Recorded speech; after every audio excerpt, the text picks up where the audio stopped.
So the general guidelines is that everything is halal until proven haram, and those are the 4 things that Allah subhanahu wa ta'ala has prohibited.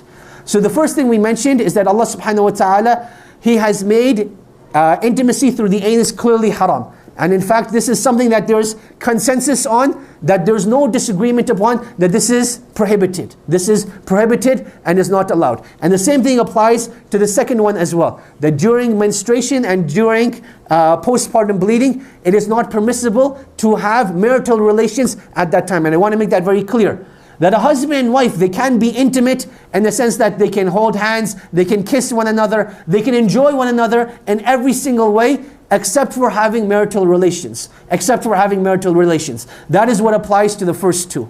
They can enjoy one another in every way, except for having marital relations at that time. Then number 3, we said, a person should not be filthy. A person should not be filthy. What does this general guideline mean? This general guideline means it encompasses 2 main things. Number 1 is the way that we speak with one another.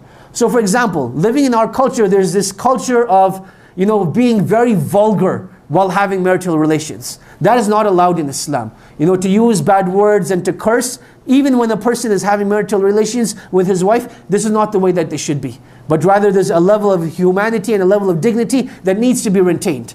And this is something that, is left for the non-Muslims and has nothing to do with Islam.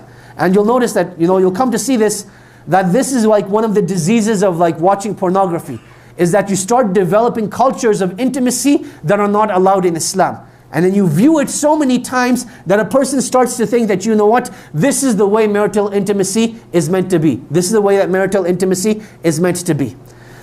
Related to this third point, this third principle as well, is that one should not be filthy. So you will notice that again in Western culture, they'll use a whole bunch of products that are not, for the lack of better words, hygienic. They're things that are not hygienic. I'm not going to educate you about them if you don't know what they are. If you know what they are, seek refuge from Allah that you never find someone who wants these sort of things. So those are the sort of things you have to avoid.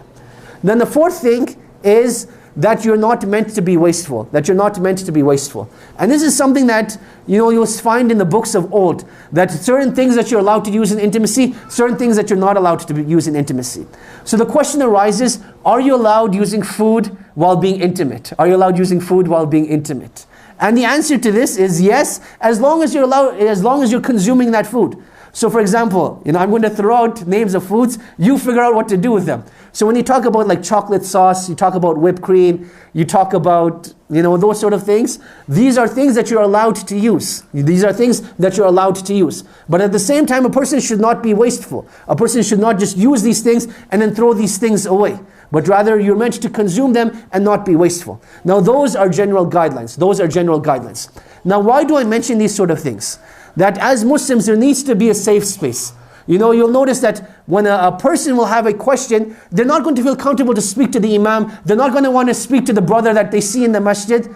There needs to be a safe space. And one thing we definitely don't want is, people going to the internet and trying to research, should I be using this or should I not be using that? They don't have the level of morality and ethics that a Muslim is required to have. So I want to give you general guidelines in terms of what is allowed and what isn't allowed. And the reason why I bring this up again is because one of the biggest levels of frustration is because of this improper intimacy. That the parents, they got the children married, they're like, beta, beti, you're now officially married, go figure things out yourself. The boy who's never had a boyfriend, the boy has never had a girlfriend, and the boy has never had a girlfriend, and the girl has never had a boyfriend. She's like, what do we do now? And then try reading these books by like Ibn Hazm and some of the scholars of the past, and they're like, what on earth is this? It seems like mechanics or something. It's very difficult. And that's why this needs to be discussed with our up-and-coming, teenagers and young adults that are getting married in a halal and in a mature manner. So those are the guidelines. Now in terms of actual intimacy itself, I want to explain the difference between intimacy between a man and a woman. From a man, if we understand what we said about him, he is very goal-oriented, right? He's very goal-oriented, whereas a woman is very experience-oriented. So for a man, it's about doing the task and finishing the task, and that is what will give him the greatest amount of pleasure, and he will be done. Whereas for a woman's perspective, it's not about completion, but rather it's about the experience itself. And this is what I want to share, a very important difference over here. That there will be, for a husband and wife, when they get married, there will be a time where a man will need to fulfill his urge. A man will need to fulfill his urge, and a woman will be like, you know what, let us go out for dinner first. Let us light some candles. Let us, put on some nasheeds. And the man is like, that is, on the inside, he's being, like on the outside, he's being polite, but on the inside, he's like, this is not what I need right now. I've just gone through some major fitna, something happened, and I need to fulfill my urge. A woman needs to recognize that at that time, he's not in the mood for an intimate experience, he just needs to fulfill his urge.